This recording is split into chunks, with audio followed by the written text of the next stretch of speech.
ಉಚಿತ ಕಾನೂನು ಶಿಬಿರಗಳನ್ನು ಮಾಡುತ್ತಾ ಕಾನೂನಿನ ಬಗ್ಗೆ ಅರಿವನ್ನು ಮೂಡಿಸುವ ಕಾರ್ಯದಲ್ಲಿ ಅವರು ಮುಖ್ಯ ಅತಿಥಿಗಳ ಭಾಷಣ ಶ್ರೀ ವಿನಯ್ ಕುಮಾರ್ ಸಮಾಜ ಸೇವಕರು, ಎಲ್ಲ ಗಣ್ಯರಿಗೆ ಹಾಗೂ ಶಾಲೆಯ ಶಿಕ್ಷಕ ಶಿಕ್ಷಕೇತರ ವೃಂದದವರಿಗೆ ಹಾಗೂ ಇಲ್ಲಿ ಬಂದಿರುವಂತಹ ಮಕ್ಕಳಿಗೆ ಹಾಗೂ ಈ ಒಂದು ಕಾರ್ಯಕ್ರಮದ ರೂವಾರಿಯಾಗಿರುವಂತಹ ಶೈಲೇಂದ್ರ ಪಾಟೀಲ್ ಸರ್ ಅವರಿಗೆ ನನ್ನ ನಮಸ್ಕಾರಗಳನ್ನ ಹೇಳ್ತೇನೆ. ಈ ಒಂದು ದಿನ ಇಲ್ಲಿ ಏನು ಉಚಿತ ಆರೋಗ್ಯ ತಪಾಸಣಾ ಶಿಬಿರವನ್ನ ಹಮ್ಮಿಕೊಂಡಿದ್ದಾರೆ. ಇದು ಈ ಒಂದು ಶಾಲೆಯ ಮಕ್ಕಳು ಎಲ್ಲರೂ ಸದುಪಯೋಗ ಪಡ್ಕೋಬೇಕು ಅಂತ ಕೇಳ್ಕೊಳ್ತೀನಿ. ಯಾಕೆ ಅಂತ ಹೇಳಿದ್ರೆ ನಮಗೆಲ್ಲರಿಗೂ ಗೊತ್ತಿದೆ, ಮುಂದಿನ ದೇಶದ ಭವಿಷ್ಯ ಇವತ್ತಿನ ಮಕ್ಕಳ ಕೈಲಿರೋದು. ಶಾಲೆಯಲ್ಲಿ ನಾವೇನು ಹೇಳ್ಕೊಡ್ತೀವಿ ಅದು ಮುಂದಿನ ದೇಶದ ಭವಿಷ್ಯವನ್ನ ರೂಪಿಸ್ತದೆ ಅಂತ ಹೇಳ್ಕೊಂಡು, ಹಾಗಾಗಿ ಇಲ್ಲಿರುವಂತಹ ಎಲ್ಲ ಶಿಕ್ಷಕರಿಗೆ ಹಾಗೂ ನಿಮ್ಮೆಲ್ಲರಿಗೂ ನಮಸ್ಕಾರಗಳನ್ನ ಹೇಳ್ತಾ ಈ ಒಂದು ಕಾರ್ಯಕ್ರಮದ ಎಲ್ಲ ಸದುಪಯೋಗ ಪಡ್ಕೊಳ್ಳಿ ಅಂತ ಕೇಳ್ಕೊಳ್ತೀನಿ. ಧನ್ಯವಾದಗಳು. ಹಣ ಎಷ್ಟು ಮುಖ್ಯವೋ ಆರೋಗ್ಯ ಕೂಡ ಅದಕ್ಕಿಂತ ಹೆಚ್ಚು ಮುಖ್ಯ. ಆರೋಗ್ಯ ಒಂದು ಚೆನ್ನಾಗಿದ್ರೆ ವಿದ್ಯೆ, ಹಣ, ಸಂಪತ್ತು, ಐಶ್ವರ್ಯ ಎಲ್ಲವನ್ನ ಗಳಿಸಬಹುದು. ಆದರೆ ಆರೋಗ್ಯನೇ ಇಲ್ಲ ಅಂದಾಗ ಎಲ್ಲವೂ ಕೂಡ ಶೂನ್ಯ ಆಗುತ್ತೆ. ಈಗ ಆದರ್ಶ ಫೌಂಡೇಶನ್ ವತಿಯಿಂದ ಶೈಲೇಂದ್ರ ಅವರು ಬಡ ಮಕ್ಕಳ ಸರ್ಕಾರಿ ಶಾಲೆಗಳ ಆರೋಗ್ಯದ ಕಡೆ ಗಮನ ಕೊಟ್ಟು ಅವರ ಕಡೆಯಿಂದ ಒಂದು ಅಳಿದ ಸೇವೆಯನ್ನು ಮಾಡಬೇಕು ಅಂತ ಮುಂದೆ ಬಂದಿದ್ದಾರೆ. ಅವರು ಕೂಡ ದೇವರು ಹೆಚ್ಚು ಆರೋಗ್ಯ ಐಶ್ವರ್ಯ ಕೊಟ್ಟು ಚೆನ್ನಾಗಿ ಕಾಪಾಡಲಿ. ಅವರ ಮುಖೇನ ತಮ್ಮೆಲ್ಲರಿಗೂ ಕೂಡ ಆರೋಗ್ಯದ ಒಂದು ದೃಷ್ಟಿಯಿಂದ ಮೊಟ್ಟ ಮೊದಲ ಬಾರಿಗೆ ತಮ್ಮ ಅಲ್ಲೂರ ದಂತ ಒಂದು ತಪಾಸಣಾ ಒಂದು ಶಿಬಿರವನ್ನು ನಮ್ಮ ಶಾಲೆಯಲ್ಲಿ ಏರ್ಪಡಿಸಿರೋದು ನಮ್ಮ ಶಿಕ್ಷಕರಾಗಿ ಕೂಡ ಎಲ್ಲರಿಗೂ ಹೆಮ್ಮೆಯನ್ನು ತಂದಿದೆ. ತಮಗೆ ಯಾವುದೇ ಮುಜುಗರ ಇಲ್ಲದೆ ನಿಮ್ಮ ಇರುವಂತ ದಂತ ಕ್ಷಯದ ಬಗ್ಗೆ ಯಾವುದೇ ಅನುಮಾನ ಇಲ್ಲದಂತೆ ಅವರ ಹತ್ರ ಹಂಚಿಕೊಂಡು ಇರುವಂತಹ ಪ್ರಾಬ್ಲಮ್ಗಳನ್ನ ಹೇಳಿಕೊಂಡು ಅವುಗಳ ಒಂದು ಚಿಕಿತ್ಸೆಯನ್ನು ಪಡೆಯಬೇಕು. ಹೊರಗಡೆ ನೀವು ಆ ಚಿಕಿತ್ಸೆಯನ್ನು ಪಡೆದರೆ ನೂರಾರು ಸಾವಿರಾರು ರೂಪಾಯಿಗಳನ್ನ ಖರ್ಚು ಮಾಡಬೇಕಾಗುತ್ತೆ. ಮನುಷ್ಯರಿಗೆ ಸಮಾಜದಲ್ಲಿ ಬದುಕಬೇಕಾದ್ರೆ ಹಣ ಎಷ್ಟು ಮುಖ್ಯವೋ, ವಿದ್ಯೆ ಎಷ್ಟು ಮುಖ್ಯವೋ, ಆರೋಗ್ಯ ನಾವು ಇವತ್ತು ಅಲ್ಲದ ಪರೀಕ್ಷೆ ಮಾಡ್ತೀವಿ. ನಮ್ಮ ಕಣ್ಮುಂದೆ ಗೊತ್ತಿದ್ದಕ್ಕೆ ಒಂದು 8 ತಕ್ಕಬಹುದು ಸಾವಿರಾರು ಅಂಗಗಳಿದೆ ಮನುಷ್ಯನಿಗೆ. ವಿಶೇಷವಾಗಿ ಕಣ್ಣು, ಕಿವಿ, ಮೂಗು, ಅಲ್ಲು, ನಾಲಿಗೆ, ಗಂಟಲು ಎಲ್ಲ ಚೆನ್ನಾಗಿ ಇಟ್ಕೊಂಡ್ರೆ ಮಾತ್ರ ಬದುಕು ಚೆನ್ನಾಗಿರ್ಬೇಕಾಗುತ್ತೆ. ಅಲ್ಲೇ ಚೆನ್ನಾಗಿರೋ ಇದೆ ಅಂದ್ರೆ ನಿಮ್ಗೆ ಗೊತ್ತಿರಲ್ಲ, ಸಹಿತ ನಿಮ್ಗೆ ಗೊತ್ತಿರಲ್ಲ. ನೀವು ಇದರಿಂದ ಆಹಾರವನ್ನ ಬೆಳಗ್ಗೆ ಸಂಜೆ ಶುಚಿ ಮಾಡಿಕೊಂಡಿಲ್ಲ ಅಂದ್ರೆ ಅದು ಇನ್ಫೆಕ್ಷನ್ ಆಗಿ ನಿಮ್ಮ ಮಸರುಗಳನ್ನ ವೀಕ್ ಮಾಡಿದ್ರೆ ಒಂದರಿಂದ ಅಲ್ಲಿ ತೊಂದರೆ. ಅಲ್ಲೂ ಸೆಂಡ ಹುಳ ಆಗುತ್ತೆ, ಸೆಂಡ ಕೊಳಿದ್ರೆ ಅವರೇ ನೋಡ್ಕೊಳ್ಳಿಲ್ಲ ಅಂದ್ರೆ ಮತ್ತೆ ಅದು ಬೂದಿ ತೆಗಿಬೇಕಾಗುತ್ತೆ. ಅದರಿಂದ ನಿಮ್ಮ ದೇಹ ನಾನಾ ಪಾಪಗಳಿಗೆ ಕಲಿಸಿರುತ್ತೆ, ಕಣ್ಣಿಗೆ, ಕಿವಿಗೆ, ಪ್ರತಿಯೊಂದಕ್ಕೂ. ಸೊ ಹಾಗಾಗಿ ಇವತ್ತು ನಮ್ಮ ಅದಷ್ಟು ಮಕ್ಕಳ ಆರೋಗ್ಯ ದೃಷ್ಟಿಯಿಂದ, ವಿಶೇಷವಾಗಿ ನಮ್ಮ BVP ಶಾಲೆ ಆರೋಗ್ಯ ದೃಷ್ಟಿಯಿಂದ ಇವತ್ತು ಅದನ್ನ ಚೆಕ್ ಮಾಡಿಸುವಂತ ಕೆಲಸವನ್ನು ಮಾಡ್ತೀವಿ. ಹೆಚ್ಚಿನ ಗೊತ್ತಿಲ್ಲ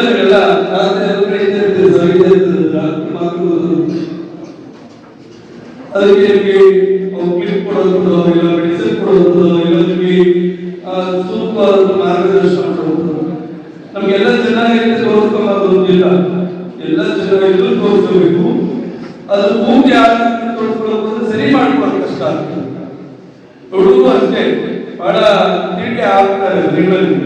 ನಮ್ಮ ಹುಡುಗ ಚಿಕ್ಕವರು ಏನ್ ಬೇಕು ಮಾಡಲಿ ಬಿಟ್ಟರೆ ದೊಡ್ಡದಾದ್ರೆ ಟೀಚರ್ಸ್ ಹೋಗ್ಸಕ್ಕಾಗಲ್ಲ, ಮನೇಲಿ ಅಪ್ಪ ಅಮ್ಮ ಹೋಗ್ಸಕ್ಕಾಗಲ್ಲ. ಟೀಚರ್ಸ್ ಜವಾಬ್ದಾರಿ ಓದೋರಿರುತ್ತೆ. ಅಪ್ಪ ಅಮ್ಮನದ್ದು ಪೊಲೀಸ್ ಸ್ಟೇಷನ್ ಹತ್ರ ಕೈ ಮುಗ್ಕೊಂಡು ನಿಂತವರು.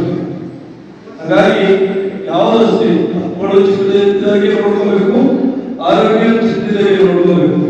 ಪ್ರಮುಖವಾಗಿ ನಮ್ಮ ಭಾರತದರ್ಶಿ ಫೌಂಡೇಶನ್ ಕಳೆದ 20 ವರ್ಷಗಳಿಂದ ಸಮಾಜ ಸೇವೆ ತೊಡಗಿದೆ. ನಿಸ್ವಾರ್ಥವಾಗಿ ಯಾರಿಂದ ನಾವು ಡೊನೇಷನ್ ತಗೊಳ್ಳೋದಿಲ್ಲ, ಮತ್ತೆ ನಾವೇ ದುಡ್ಡಾಕಿ ಅದನ್ನು ನಡೆಸ್ಕೊಂಡು ಹೋಗ್ತಾ ಇದ್ದೀವಿ.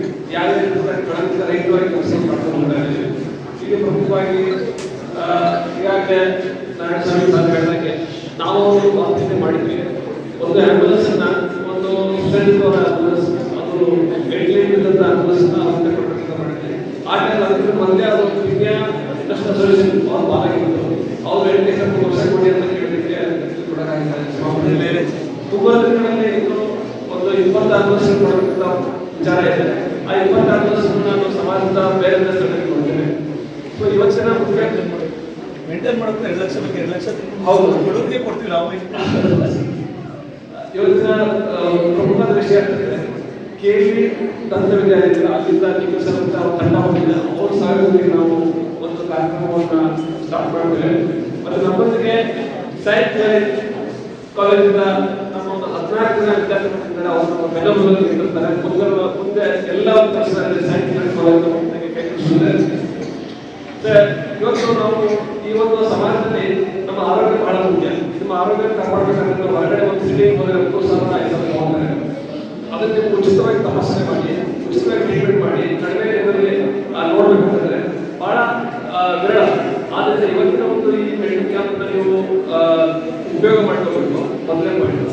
ಎರಡನೇ ಒಂದು ಸಮಾಜದಲ್ಲಿ ಉತ್ತಮ ವಿದ್ಯಾರ್ಥಿಗಳು ನೀವೆಲ್ಲ ಇದರಲ್ಲಿ ಒಬ್ಬರು ಎಲ್ಲರೂ ಒಳ್ಳೆಯದಾಗಲಿ ಸಮಾಜದಲ್ಲಿ ಬೇರೆ ಬಂದರೆ ನಮ್ಮಲ್ಲಿ ವೇದಿಕೆ ಮೇಲೆ ಒಬ್ಬರನ್ನೇನಾದ್ರು ಒಬ್ಬರು ಸಾಕು. ಸರ್ ನೀವು ಗೋವಿಂದರಾಜ್ ಸರ್ ನೀವು ಸ್ಟೂಡೆಂಟ್, ನಾವು ಅದು ವಿವೇಕುಮಾರ್ ಸರ್ ಬಂದಿದ್ರಿ, ಅಥವಾ ನಿಖಿಲ್ ಸರ್ ನಿಮಗೆ ಇದು ಮಾಡಿದ್ರೆ, ದೇಶ ನಮ್ಮ ಜೊತೆ ಇದ್ರಿ ಅಂತ ಇಷ್ಟು ಹೇಳಿದ್ರೆ ಸಾಕು, ಅದು ಸಾರ್ಥಕ ಆಗುತ್ತೆ. ಸಮಾಜದಲ್ಲಿ ಮೇಲೆ ಬನ್ನಿ, ನಾವು ನಿಮ್ಮನ್ನು ಗುರುತಿಸಲಿಕ್ಕಿಲ್ಲ. ಯಾಕಂದ್ರೆ ನಾವು ನಿರಂತರವಾಗಿ ಸಮಾಜದಲ್ಲಿ 500,000 ಕರೆಕ್ಟ್ ಇರ್ತೇವೆ. ನೀವು ಸಮಾಜದಲ್ಲಿ ಮುಂದೆ ಬರಬೇಕು, ಒಳ್ಳೆ ಕೆಲಸ ಮಾಡಿ, ತಂದೆ ತಾಯಿಗಳು ಮಾಡಿ, ದೇಶಕ್ಕೆ ಬೇಕಾದ್ರೆ ಮಾಡಿ, ಒಂದು ಉತ್ತಮ ಪ್ರಜೆ ಆಗಿ ಕೇಳಿ ನಾನು ಯಾರು ಮಾತು ಮುಗಿಸ್ತಾ ಇದ್ದೀನಿ.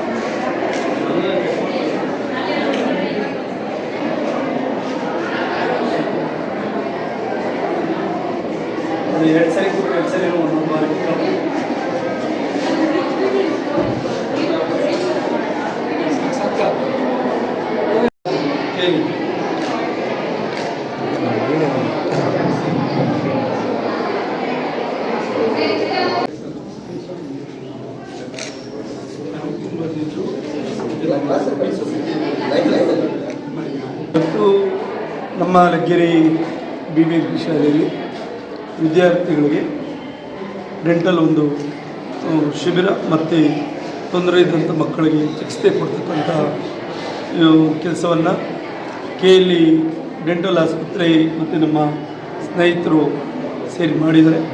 ಇದು ಒಂದು ಒಳ್ಳೆಯ ಕೆಲಸ. ಅವರಿಗೆ ನಾನು ಹೃದಯಪೂರ್ವಕವಾಗಿ ಧನ್ಯವಾದಗಳನ್ನು ಮತ್ತು ಅಭಿನಂದನೆ. ಮಕ್ಕಳಿಗೆ ಹೇಗೆ ಕಣ್ಣು ಕಿವಿ ಎಲ್ಲ ಮುಖ್ಯನೋ ಅಲ್ಲೂ ಸಹ ಅಷ್ಟೇ ಪ್ರಮುಖವಾದಂಥ ಒಂದು ಅಂಗ. ಆ ಮಕ್ಕಳಿಗೆ ಆರೋಗ್ಯವನ್ನು ಚೆನ್ನಾಗಿ ಇಟ್ಕೊಬೇಕು ಅಂದರೆ ಅಲ್ಲಿ ಚೆನ್ನಾಗಿರಬೇಕು. ಅವು ಚೆನ್ನಾಗಿ ಅಲ್ಲಿತ್ತಂದರೆ ಆರೋಗ್ಯ ಚೆನ್ನಾಗಿರುತ್ತೆ. ಆರೋಗ್ಯ ಚೆನ್ನಾಗಿದ್ದರೆ ಚೆನ್ನಾಗಿ ಓದ್ತವೆ.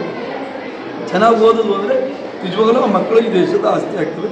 ಆ ನಿಟ್ಟಿನಲ್ಲಿ ಶಾಲೆಯಲ್ಲಿ ಈ ಕಾರ್ಯಕ್ರಮವನ್ನು ಹಮ್ಮಿಕೊಂಡಿರೋದು ಒಳ್ಳೆಯ ಬೆಳವಣಿಗೆ. ಇನ್ನಷ್ಟು ಈ ಥರದ ಕಾರ್ಯಕ್ರಮಗಳು ನಮ್ಮ ಟ್ರಸ್ಟು ಮತ್ತು KLE ಡೆಂಟಲ್ ಹಾಸ್ಪಿಟಲ್ ಮಾಡಲಿ. ಅವ್ರ ಜೊತೆ ನಾವು ಸಹ ಕೈ ಜೋಡಿಸ್ತೀವಿ. ಫೌಂಡೇಶನ್ ವತಿಯಿಂದ ಶೈಲೇಂದ್ರ ಕುಮಾರ್ ಪಾಟೀಲ್ ಅವರು ನಡೆಸ್ಕೊಟ್ರು.